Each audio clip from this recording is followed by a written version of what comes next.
What's happening, dudes? Welcome back to Duty's Daggers, and I wanted to talk about Knife of the Year. It's December, it's towards the middle of December, it's time. It's time to start talking about this, time to start deciding. You don't have to decide. I usually like to do a video at the end of the year, or multiple, talking about my favorite knives of the year. And this is going to be different for every channel. I'm not saying like... this is the best knife released this year, period. I'm saying my favorite knife of the year that came out this year. So it's just personal from my perspective, obviously. And it's tough. It's tough. There was some pretty good stuff released this year. I didn't try a bunch of knives, and that's the other thing is I'm making my decision based on knives that I have tried. And I haven't tried all the knives. I don't think anyone can try all the knives. So yeah, just out of the knives that I've tried this year, that's kind of the pool that I'm selecting from. If you would have asked me a couple months ago, I would have probably said the Quiet Carry Drift Large would be absolutely in the running. Now we got the LCT though. Could this be Knife of the Year? I think it could, for sure. What else? What other candidates? So I kind of wanted to ask you guys, get your opinions on what you thought the best knife of the year was. And we could do it in categories like best budget knife, best premium knife. As far as budget knives, I think probably either the Top Lock Raccoon from Vosteed or the new Pyrite Light. That is the best, cheapest, best knife you can get, period, I believe. $25. That's crazy for such a good knife. For premium stuff, LCT I think is in there for sure. Drift Large as well, even though they're similar, they are different. What else? I guess I didn't buy a lot of knives this year. I think I bought more knives last year.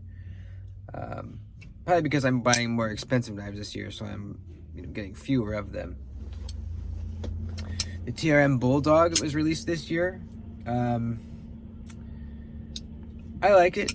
I don't think it would get Knife of the Year for me, but it is a great knife. The Kunwu Compadre, was that this year? I think it was. That could be in the running for sure. So let me know in the comments. Let me know what you think. I'm really enjoying my LCT. My only sort of nitpick, and it's not something that would make me want to not carry the knife or carry it less or anything like that, but I wish it was a little lighter. It's like 5.2 ounces, I believe, which is just barely a little bit lighter than my big Demco 8020. So it's pretty heavy. It's not insanely heavy, but it's definitely on the heavier side, because these pieces of titanium are pretty thick. And there is a little milling on the inside for weight relief, but they could have done more in there. So I kind of wish it was a little bit lighter, maybe. Aside from that, this thing is just incredible. It really is. The D10 is perfect for both deployments. I think I even like the thumb flick a little bit more. It's so good, dude. Your thumb just fits perfectly right up on in that corner of the hole. Bam, so good. It's crazy smooth. I love the click when it shuts too. I love a nice stout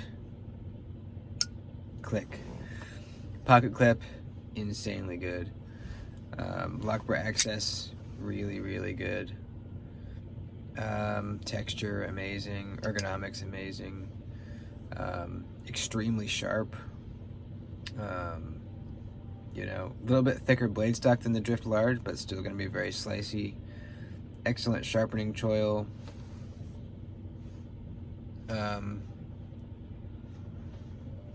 It really has nothing wrong with it, except it's a little heavy. It's awesome. I think this could absolutely be knife of the year. So let me know what you think. I want to get the input. I might have forgotten about a knife. I'm sure I probably did. And this is not knives that I bought this year. This is knives that were released this year. If we're talking about knives that I bought this year, the Rask. I got my Grimsmo Rask this year, and yeah, that absolutely is the best one and my favorite one that I bought this year.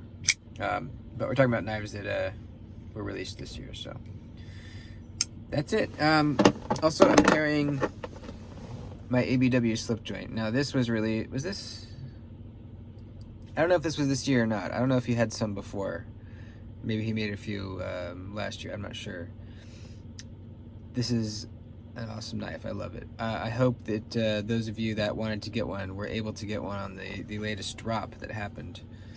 If you didn't, I hear he is doing another drop in the near future. So if you want a slip joint, if you want like a modern style slip joint made in the USA, this is the one. I don't think there's a better option. I really don't. It's like $160 around there, which is crazy. For a USA made knife, you know.